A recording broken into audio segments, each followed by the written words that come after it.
Sir Chalapathirao గారు ఇవాళ మన మధ్య లేరు. 1000కి పైగా సినిమాలు చేసినటువంటి ఆర్టిస్టు. ఆయనతో ఎలా ఉండేది ఎక్స్పీరియన్స్? చలపతిరావు గారితో కూడా నేను ఆప్షన్ ఆయన చలపతిరావు గారే మీరు ఆ పాత్రకి అదే రమేష్ గారి ఫాదరు. రమేష్ గారే సినిమాకి యాంటోగనిస్ట్ కదా, ఆయన ఎలా ఉంటే వాళ్ళ ఫాదర్ సాఫ్ట్. చలపతిరావు గారు కట్అవుట్ చూస్తే కొంచెం హార్ష్గా అనిపించినా కూడా వెరీ సాఫ్ట్ క్యాట్, చాలా మంచి ఫాదర్. నేను కూడా చెప్పాను చలపతిరావు గారికి స్టోరీ చెప్పడం లేను, చెప్పి ఆయనతో చెప్పాను అనమాట.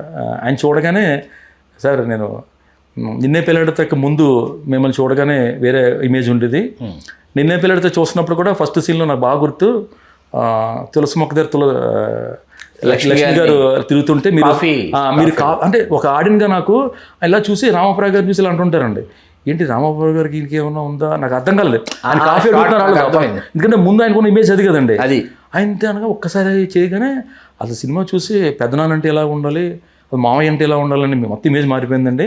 సో ఈ సినిమాలో కూడా నాకు సీతారామయ్య గారు మనవరు గారు నాగేశ్వరరావు గారిని చూస్తే మన తాతరా అని ఫీలింగ్ వస్తుంది కదా, మిమ్మల్ని చూడగానే అలా రావాలని అనగానే ఆయన చేపట్టుకుని భలే చేసేవయ్యా నువ్వు అని అన్నారు. తర్వాత సరే కొంచెం రెగ్యులర్ కాకుండా మీ ముస్టాచ్ కానీ కాస్ట్యూమ్స్ పంపిస్తానండి అని చెప్పి పంపించా. ఓ మేసం సెటప్ చూడగానే ఫీలింగ్ రావాలని అయితే ఆయన 2-3 చూసుకుని కాస్ట్యూమ్స్ అతను చెప్పి ఆ కాస్ట్యూమ్ అడిగాడంట, సరే ఏం చేయమంటారంటే నేను చెప్పడం కాదు మీ డైరెక్టర్కి బాగా తెలిసే, ఆయన అడుగు ఆయన అలా అంటే అలా చేస్తానని అంట. కానీ మీరు చెప్పండి అంటే ఒకటి చెప్పాడంట ఆయన. ఏదో లక్కీగా అంటే నాకు నచ్చింది కూడా అదే, చిన్న ముస్టాచ్ ఉండే సేమ్ ఓ తాత ఫీలింగ్లో రావాలి అనే ఉద్దేశంతో ఆయన హ్యాపీ అండి. లొకేషన్కి వచ్చి సీన్ చెప్తే ఆయన వ్యానిటీ వల్ల ఏడ్చి చూడండి సీన్, ఆయన ఏడ్చారు ఆయన. నాకు ఏమో ఏంటి అనవసరంగా నేను ఏంట్రా అని ఫీలింగ్ వచ్చేది. టెరిఫిక్ యాక్టర్ అండి, ఫుల్ సపోర్ట్ అయినా అసలు. సరే సుధగారు అయితే సుధగారు ఎక్స్పీరియన్స్ వెరైటీ అండి. అప్పుడు అందరిని ఇమిటేట్ చేస్తారు కదా ఆవిడ ఆ జోకులు అసలు సుధగారు ఏంటంటే చాలా మంది తెలీదు, చాలా మంచివాడండి. ఐ ఫీల్ షీఈ్ మై మదర్లో ఫీల్ అవుతానండి, అక్కలా కూడా ఫీల్ అవుతామండి. అయితే సుధగారు అంటే చాలా ఇష్టం. ఆవిడ లొకేషన్లో వంటలు కూడా ఉంటుందండి ఆవిడ అందరికా సూపర్. ఆవిడ ఫస్ట్ టైం స్టోరీ చెప్పడం కూడా చెన్నైలో ఉంటారు ఆవిడ.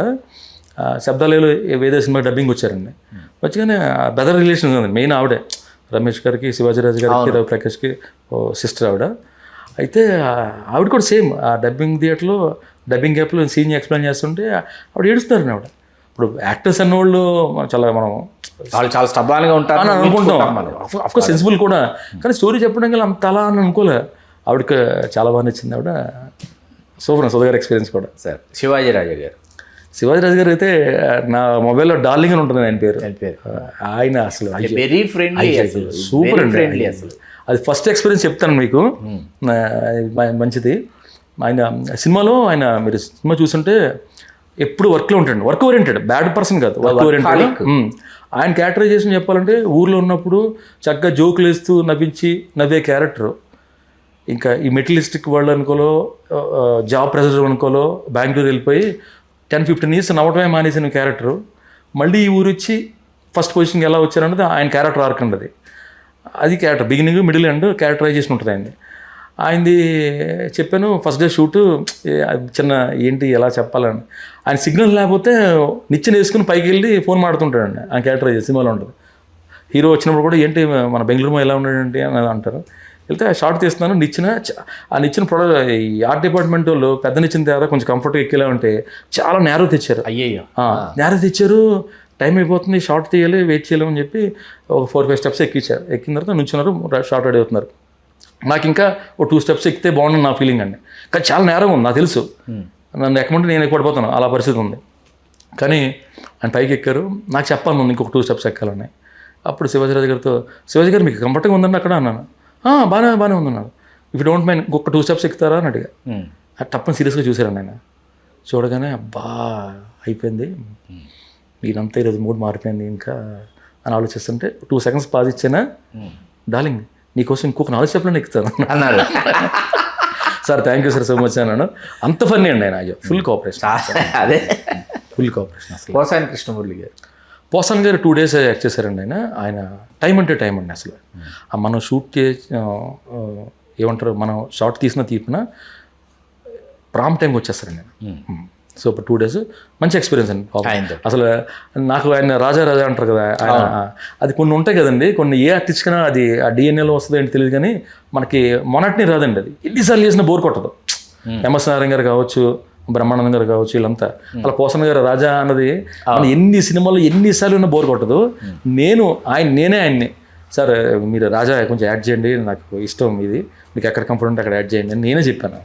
అంటే ఓకే అని చెప్పి రవిప్రకాష్ గారు, రవిప్రకాష్ ఆయన చాలా సినిమాలు చేశాడు, చాలా చేశాడు, నెగిటివ్ చేశాడు, పాజిటివ్ చేసి అలా చేశాడు. మన దాంట్లో ఏంటంటే యూత్ని రిప్రజెంట్ చేసే క్యారెక్టరు. యూఎస్లో ఉంటున్నాడు ఆయన, యూఎస్లో అందరితోని ఇలా తను షేర్ మార్కెట్ అని పిల్లలు గ్రోత్ కాకుండా డాలర్స్ ఓ డాలర్ టీమ్స్ క్యారెక్టర్ అండి.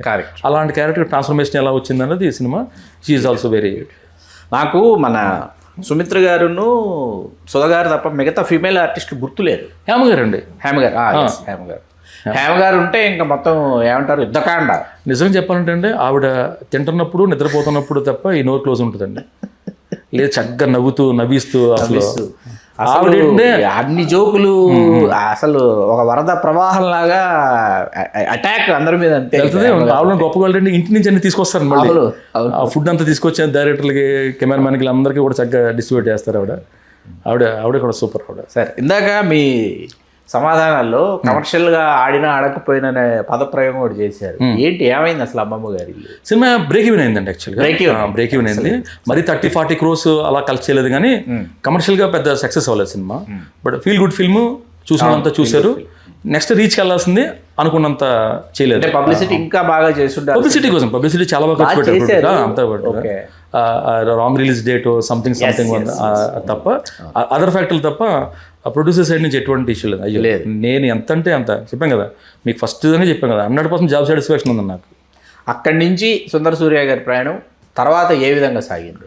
తర్వాత యాక్చువల్గా ఏమైందంటే అండి, నా పర్సనల్ వర్క్స్ వల్ల కొంచెం బ్రేక్ తీసుకున్నా.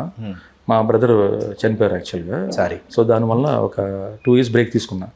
బ్రేక్ తీసుకున్న తర్వాత చూస్తే కోవిడ్ స్టార్ట్ అయింది. కోవిడ్ ఎప్పుడైతే స్టార్ట్ అయిందో అందరూ 2 years చేశారు. చేసేసరికల్లా మధ్యలో నేను ఈ గ్యాప్ నేను యూటిలైజ్ చేసుకున్నా. 3 scripts చేశాను. ఎక్సలెంట్. 3 scripts చేశాను. అప్పుడే ఓటీటీ స్టార్ట్ అవుతుంది. సో ఒక వెబ్ సిరీస్ స్క్రిప్ట్ చేశాను, ఒక డివోషనల్ యాక్షన్ చేశాను, ఒక రొమాంటిక్ కామెడీ. ఆ 2 yearsలో 3 stories రెడీ చేసుకున్నా. లాస్ట్ 2 years నుంచి స్టార్ట్ చేశాను. పేరు చెప్పకూడదు కానీ ఒక స్టార్ హీరోతో 1.5 year ట్రావెల్ అయ్యాను. ట్రావెల్ అయితే నేను చెప్పిన డివోషనల్ యాక్షన్ యాక్చువల్గా తనకు నచ్చింది, డిఫరెంట్ నచ్చింది, చాలా బాగుంటుందని. ఇప్పుడు అంతా కొంచెం డివోషనల్ బాగుంది కదా, నేను కూడా చేయలేదు, చేస్తాను అన్నాడు. తర్వాత ముందు సినిమాలు ఫ్లాప్ అవటం వల్ల జానర్ మార్చుకొని కొంచెం సేఫ్ సైడ్ వెళ్దాం అనుకుంటున్నానండి అన్నాడు. ఇందులో నాకే రిగ్రెట్స్ లేదు, కానీ 1.5 year పోయిందా అన్న చిన్న బాధ అయితే ఉంది. ఖచ్చితంగా బాధ అయితే ఉంది. సరే మరి ఏం చేస్తాం అంటే, మన హీరోలు 2 ఏళ్లకు ఒక సినిమా చేయటం వల్ల వచ్చినటువంటి ఈ మాట, ఈ పదం వాడొచ్చో వాడకూడదో కానీ 2 సంవత్సరాలకు ఒకసారి ఒక డైరెక్టర్కి అవకాశం ఇచ్చి, లేకపోతే తిప్పుకొని కథ విని చేస్తానని చెప్పి ఆ తర్వాత 2 ఏళ్ల తర్వాత చేయను అని చెప్పేటప్పటికి ఇక్కడ ఆ దర్శకుడు ఏమైపోతాడు, ఆ దర్శకుడు మళ్ళీ ఇంకో హీరోని ఎప్పుడు కలుస్తాడు, ఎప్పుడు అప్రోచ్ అవ్వడానికే నెలలు సంవత్సరాలు పడుతున్నటువంటి పరిస్థితుల్లో ఎట్లా సర్వైవల్ అవుతుంది తెలుగు సినిమా పరిశ్రమ అనుకుంటున్నారు? బట్ ఉంటుంది డెఫినెట్ సార్. ఏమన్నా ఇక్కడ ఒక సినిమాతో ఎవరు ఆగిపోం. ఇప్పుడు అగైన్ మళ్ళీ నేను నాతో రావచ్చు, నేనే వెళ్ళొచ్చు.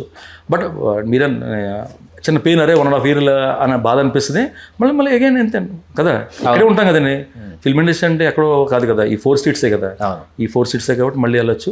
సో లాస్ట్ ఇయర్ కూడా ఒక 6 months బ్యాక్ వెబ్ సిరీస్ ఒకటి చేస్తున్నాను. ఈ 3 ప్రజెంట్ జరుగుతున్నాయండి. 3 ఫస్ట్ ఏ స్టార్ట్ అవుతుందో తెలియదు.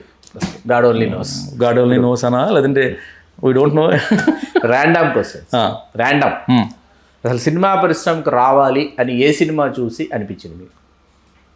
చిరంజీవి గారు అండి ఫస్ట్. అది హీరో, నేను సినిమా అంటున్నా. ఈ సినిమా ఒక సినిమా చూసి, ఎవరైనా సరే సినిమా చూసి ఉంటే మనం సినిమా ఇండస్ట్రీలో ఉండాలని సినిమా పరిశ్రమకి లాక్కొచ్చినటువంటి సినిమాలు కొన్ని ఉన్నాయి. అలా మీకు ఏ సినిమా అనిపించింది? నాకు ఏ కోదనాడు సినిమాలు బాగా ఇష్టం. చిరంజీవి గారు ఏ కోదనాడు. నేను యాక్టర్, నిజంగా చెప్పండి, నేను యాక్టర్ అవ్వాలి ఇండస్ట్రీకి రాలేదు. సీరియస్లీ నేను డైరెక్టర్ అవుదాని వచ్చాను. డైరెక్టర్ వచ్చాను. చిరంజీవి సినిమాలు ఎగ్జాంపుల్ ఎందుకు చెప్పానంటే, చిరంజీవి సినిమాలు ఎనర్జీ ఉండేది కదండి. నేను హీరోని అయిపోదామని అనుకోలే, ఫిల్మ్ ఇండస్ట్రీలో ఉందామని అనిపించింది చిరంజీవి సినిమాలు చూసే డెఫినెట్గా. బట్ హీరో అవుదాం అన్నది అసలు చిరంజీవి అంతే. ఫర్ ఎవర్ చిరంజీవి గారు ఫర్ ఎవర్ అని చెప్పి ఆయన చూసి ఫిల్మ్ ఇండస్ట్రీలో ఉండాలనిపించింది తప్ప ఆయనలో హీరో అవుదామని నాకు అదే అనిపించలేదు. అది ఫేవరెట్ డైరెక్టర్ అదే అని చెప్పి కోదండరామరెడ్డి గారు చిరంజీవి గారి సినిమాలు అంటే అసలు బాగా బాగా ఇష్టం అసలు. అభిలాష, ఛాలెంజ్, రాక్షసుడు, అసలు అవి ఇచ్చే మృష్టాన్న భోజనాలు ఒక్కొక్క సినిమా. నాకు కోదండరామరెడ్డి ఫిల్మ్స్ అంటే చాలా ఇష్టం. ఆ తర్వాత కొంచెం ఇంకా నాలెడ్జ్ వచ్చి డిగ్రీ టైంలో అఫ్ కోర్స్ అందరికి ఆర్జీవి గారు, మణిరత్నం గారు, వాళ్ళిద్దరు ప్రభావం బాగా వాళ్ళిద్దరూ ఆ జనరేషన్ బాగా ఇన్ఫ్లుయెన్స్ చేశారు, ఇండియా వైడ్గా షేక్ చేశారు ఇద్దరు. అభిమాన కథానాయికి, హీరోయిన్, ఫేవరెట్ హీరోయిన్? నాకు ఫర్ ఎవర్ రాధ గారు అండి, చిరంజీవి గారు రాధ గారు అసలు ఫర్ ఎవర్. అంటే నేను ఈ హీరోయిన్తో చెయ్యాలి డైరెక్టర్గా అనిపించిన హీరోయిన్ అంటే నేను కూడా ఇంకా స్టార్ డైరెక్టర్ కాదు కదా, నాకు అనిపించాలంటే అంటే కొన్ని ఫ్యాన్సీస్ కొన్ని ఫ్యాంటసీస్ ఉంటాయి. ప్రెసెంట్ అండి రష్మిక మండో అండి, ఎక్స్ట్రాడినరీ యాక్టర్స్. అదేంటది యాడ్ ఫిలిమ్స్ లో ఎక్స్ప్రెషన్స్ తో ఆవిడ డామినేట్ చేసేస్తుంది పక్కనున్న ఆర్టిస్ట్ ని.